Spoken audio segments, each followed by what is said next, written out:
ሰላም እንዴት ናችሁ? የልዩ ስፖርት ቤተሰቦች መጋቢት 6 2018 ዓመተ ምህረት የእሁድ ጠዋት የስፖርት ዝግጅታችን ቀጥሎ ይቀርባል። በሲቢኢ የኢትዮጵያ ፕሪሚየር ሊግ 24ኛ ሳምንት ትናንትና 4 ጨዋታዎች ተከናውነዋል። ሐዋሳ ላይ ሻምፒዮን የኢትዮጵያ መድን አርባ ምንጭ ከተማን 2-0 ሲያሸንፍ ወገን የገዛኸኝና አማኑኤል ኤርቦ ጎሎቹን አስቆጥረዋል። 5 ጎሎች በተቆጠሩበት ጨዋታ ኢትዮጵያ ቡና አዳማ ከተማን 3-2 አሸንፏል። ዘላለም አባተ በፍቃዱ አለማየሁና ሐምዛ ሱልጣን ኢትዮጵያ ቡናን አሸናፊ አድርገዋል። አህመድ ሁሴን የአዳማ ከተማ ሁለቱንም ጎሎች አስቆጥሯል። አዳማ ላይ ወልዋሎ ዓዲግራት ዩኒቨርሲቲ በዳዊት ገብሩ ብቸኛ ጎል ድሬዳዋ ከተማን 1-0 ሲያሸንፍ ኢትዮጵያ ንግድ ባንክ ሐዋሳ ከተማን 4-2 አሸንፏል። ናትናኤል ዳንኤል፣ አዲስ ግዳይ፣ ሁዘይፋ ሻፊና ሳይመን ፒተር የኢትዮጵያ ንግድ ባንክን፣ ጌታነህ ከበደና ሽመልስ በቀለ ደግሞ የሐዋሳ ከተማን ጎሎች አስቆጥረዋል። የ24ኛ ሳምንት የመጨረሻ ሁለት ጨዋታዎች ዛሬ ሲከናወኑ ነገሌ አርሲ ከኢትዮ ኤሌክትሪክና መቀለ ሰባ እንደርታ ከወላይታ ድቻ በተመሳሳይ 10 ሰዓት ጀምረው ይጫወታሉ። በእንግሊዝ ፕሪሚየር ሊግ የ30ኛ ሳምንት መርሃ ግብር አርሰናል ድል ሲቀናው ማንቸስተር ሲቲ 2 ነጥቦችን ጥሏል። ቼልሲ ደግሞ ተሸንፏል። አርሰናል ኤምሬትስ ላይ ኤቨርተንን 2-0 ሲያሸንፍ ቪክቶር ዮኬሬሽ በ89ኛውና ማክስ ዶማን በ97ኛው ደቂቃ የማሸነፊያ ጎሎቹን አስቆጥረዋል። አርሰናል ፕሪሚየር ሊጉን 7 ነጥቦችን በመያዝ ከተከታዩ ማንቸስተር ሲቲ በ9 ነጥብ ልዩነት መምራት ጀምረዋል። የአሰልጣኝ ሚኬል አርቴታ ቡድን 7 ጨዋታ ብቻ እየቀረው ከማንቸስተር ሲቲ ጋር ያለው ልዩነት 9 ነጥብ በመድረሱ መድፈኞቹ ከ2004 በኋላ የመጀመሪያ የፕሪሚየር ሊግ ዋንጫቸውን ለማሸነፍ የተቃረቡ ይመስላል።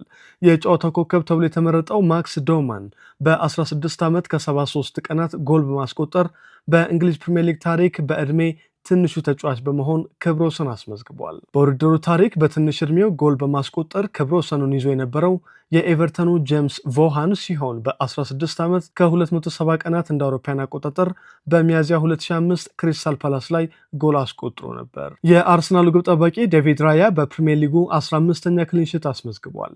ዘንድሮ በሁሉም ውድድሮች በ39 ጨዋታዎች 20 ክሊንሺትስ በማስመዝገብ በአውሮፓ ታላላቅ 5 ሊጎች ቀዳሚው ግብ ጠባቂ ሆኗል። መድፈኞቹ ዘንድሮ በፕሪሚየር ሊጉ ተቀይሮ በገቡ ተጫዋቾች አማካኝነት 10 ጎሎችን በማስቆጠርም በሊጉ ቀዳሚው ክለብ ሆኗል። ስዊድናዊ አጥቂ ቪክቶር ዮኬሬሽ በፕሪሚየር ሊጉ 11ኛ ጎሉን ሲያስቆጥር በውድድር ዘመኑ በሁሉም ውድድሮች ለአርሰናል ያስቆጠራቸውን ጎሎች ብዛት 16 አድርሷል። የአርሰናሉ ተከላካይ ጁሪየን ቲምበር 38ኛው ደቂቃ ላይ ተጎድቶ በክርስቲያን ሞስኬራ ተቀይሮ ወጥቷል። አሰልጣኝ ሚኬል አርቴታ ስለ ማክስ ዶማን ጎል በሰጠው አስተያየት በኤምሬትስ ስታዲየም በጋራ የተመለከትነው ከአርሰናል ምርጥ ቅጽበቶች አንዱ ነው ሲል ገልጿል።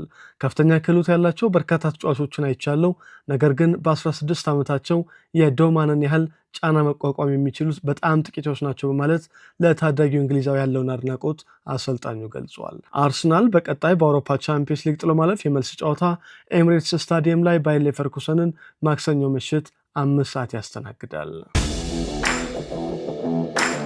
ማንቸስተር ሲቲ ለንደን ስታዲየም ላይ ከዌስትሃም ጋር 1-1 አቻ ተለያይቷል። ቤርናርዶ ሲልቫ በ31ኛው ደቂቃ በአስደናቂ ቺፕ ጎል በማስቆጠር ማንቸስተር ሲቲን በጨዋታው መሪ ማድረግ ቢችልም የቀድሞው የአርሰናል ተከላካይ ኮንስታንቲኖስ ማቭሮፓኖስ በ35ኛው ደቂቃ ከማዕዘን የተሻማን ኳስ በግንባሩ በመግጨት ዌስትሃምን አቻ ማድረግ ችሏል። ውጤቱን ተከትሎ ማንቸስተር ሲቲ አንድ ጨዋታ ቀድሞ ከተጫወተው አርሰናል በ9 ነጥብ ዝቅ ብሎ በ61 ነጥብ ሁለተኛ ደረጃ ላይ ይገኛል። የአሰልጣኝ ኑኖ ኤስፒሪቶ ሳንቶ ዌስትሃም ከወራጅ ቀጠናው በ1 ነጥብ ከፍ ብሎ በ29 ነጥቦች 17ኛ ደረጃ ላይ ተቀምጧል። 2 ጨዋታ ቅጣት የተጣለበት የማንቸስተር ሲቲ አሰልጣኝ ፔፕ ጓርዲዮላ በቴክኒካል ኤሪያው ላይ አልነበረም።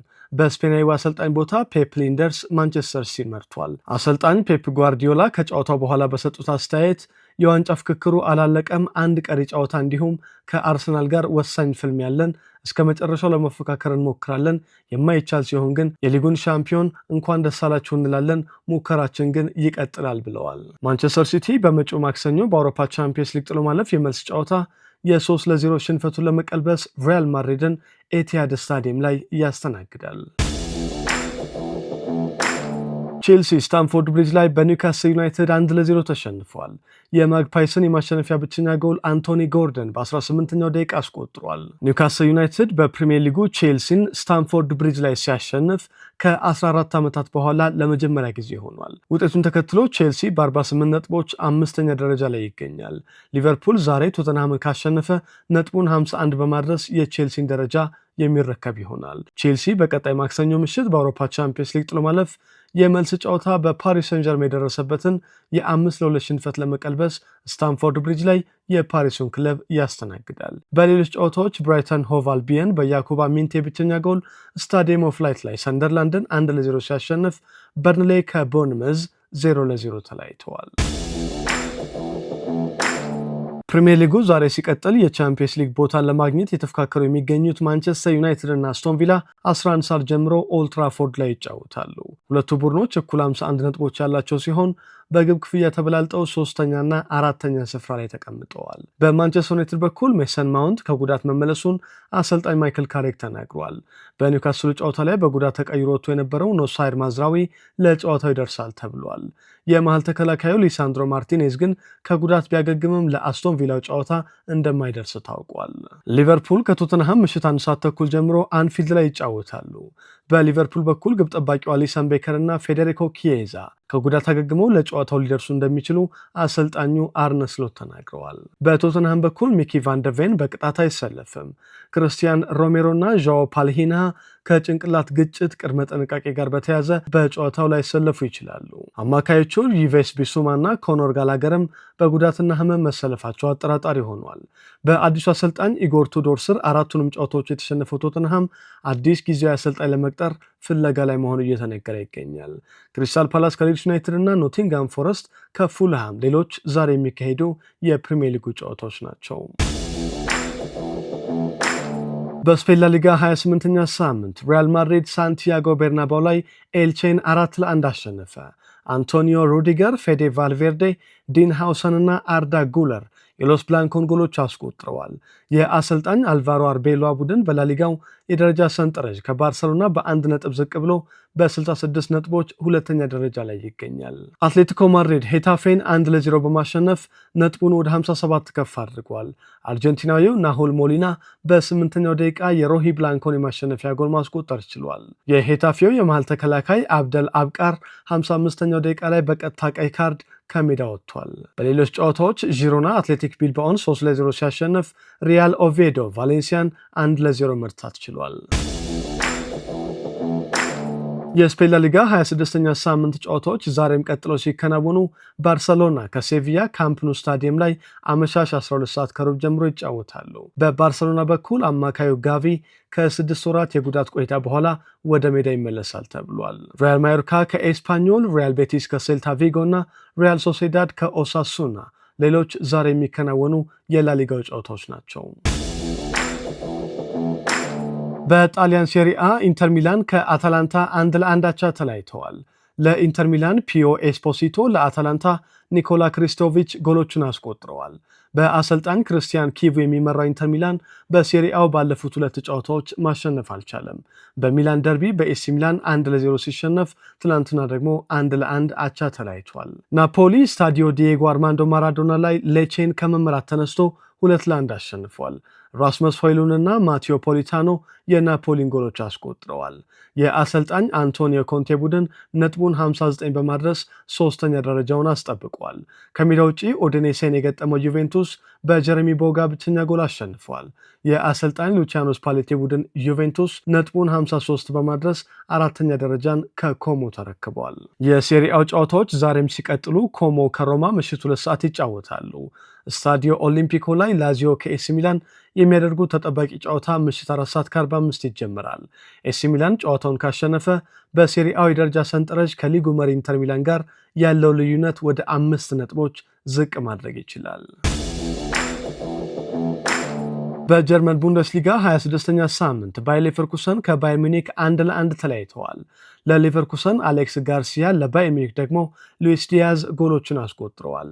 በባየር ሚኒክ በኩል ኒኮላስ ጃክሰን በ42ኛው ደቂቃ፣ በቀጥታ ቀይ ካርድ ሲወጣ ጎል አስቆጣሪው ሉዊስ ዲያዝ በ84ኛው ደቂቃ በሁለተኛ ቢጫ በቀይ ካርድ ከሜዳ ተሰናብቷል። በጨዋታው ቀይ ካርድ የተመለከተው ሉዊስ ዲያዝ ባየርንን ከተቀላቀለ ወዲህ 21 ጎሎችን አስቆጥሮ 14 አሲስቶችን በማድረግ 35 የጎል ተሳትፎ ማስመዝገብ ችሏል። ቦሩሲያ ዶርትሙንድ ሲግናል ኢዱና ፓርክ ላይ ኦግስቡርግን 2-0 ሲያሸንፍ ከሪም አዲየሚና ሉካ ሬጂያኒ ጎሎቹን አስቆጥረዋል። በሌሎች ጨዋታዎች አይንትራክት ፍራንክፉርት ሄደንሄምን 1-0 ሲያሸንፍ ሆፈንሃይም ከቮልፍስቡርግ እና ሃምቡርግ ከኮሎን በተመሳሳይ 1-1 አቻ ተለያይተዋል። ቡንደስሊጋው ዛሬ ሲቀጥል ቨርደር ብሬመን ከማይንዝ 11 ሰዓት ተኩል፣ ፍራይቡርግ ከኡኒየን በርሊን ምሽት 1 ሰዓት ተኩል እና ስቱትጋርት ከአርቢ ላይፕዚግ ከምሽቱ 3 ሰዓት ተኩል ጀምሮ ይጫወታሉ። ቡንደስሊጋውን ባየር ሚኒክ በ67 ነጥቦች ሲመራ ቦሩሲያ ዶርትሙንድ በ9 ነጥብ ዝቅ ብሎ በ58 ይከተላል። ሆፈንሃይም በ50 ነጥቦች 3ኛ ደረጃ ላይ ይገኛል። በፈረንሳይ ሊግ 1 26ኛ ሳምንት በሊጉ ሁለተኛ ደረጃ ላይ የተቀመጠው ሎንስ በሎሪዮ 2-1 ተሸነፈ። የሊጉ መሪ ፓሪስ ሰን ዠርመን ቀሪ ጨዋታውን ካሸነፈ ልዩነቱን ወደ 4 ነጥቦች ከፍ ያደርጋል። ኒስ ከሜዳ ውጪ ኦንጄን 2-0 ሲያሸንፍ፣ ሞናኮ በፎላሪን ባሎጉንና አሌክሳንደር ጎሎቪን ጎሎች ስታድ ብሬስትን 2-0 አሸንፏል። በመጨረሻም ሊቨርፑል የአሊሰን ቤከርን ውል ለአንድ ተጨማሪ ዓመት ማራዘሙን አስታወቀ። የመርሲሳይዱ ክለብ የግብ ጠባቂውን ውል ለአንድ ተጨማሪ ዓመት የማራዘም አማራጩን ተግባራዊ ማድረጉን አስታውቋል። በመሆኑም ብራዚላዊ አሊሰን ቤከር እስከ 2026-27 የውድድር ዘመን መጨረሻ ድረስ በሊቨርፑል የሚቆይ ይሆናል። አሊሰን ቤከር በፕሪሚየር ሊጉ ብቻ ለሊቨርፑል ከ250 በላይ ጨዋታዎችን ያከናወነ ሲሆን ዘንድሮ በሁሉም ውድድሮች በ32 ጨዋታዎች ላይ ተሰልፎ በ12ቱ ግብ ሳይቆጠርበት መውጣት ችሏል። የ33 ዓመቱ ብራዚላዊ በ2018 ከሮማ ወደ ሊቨርፑል ከተዘዋወረ ወዲህ የክለቡ ቁጥር 1 ግብ ጠባቂ ሆኖ ቀጥሏል። በዩቬንቱስ እና ኢንተር ሚላን እየተፈለገ የሚገኘው አሊሰን ቤከር በ2027 በሊቨርፑል ውሉ ሲጠናቀቅ ወደ ጣሊያን ሊመለስ ይችላልም እየተባለ ይገኛል።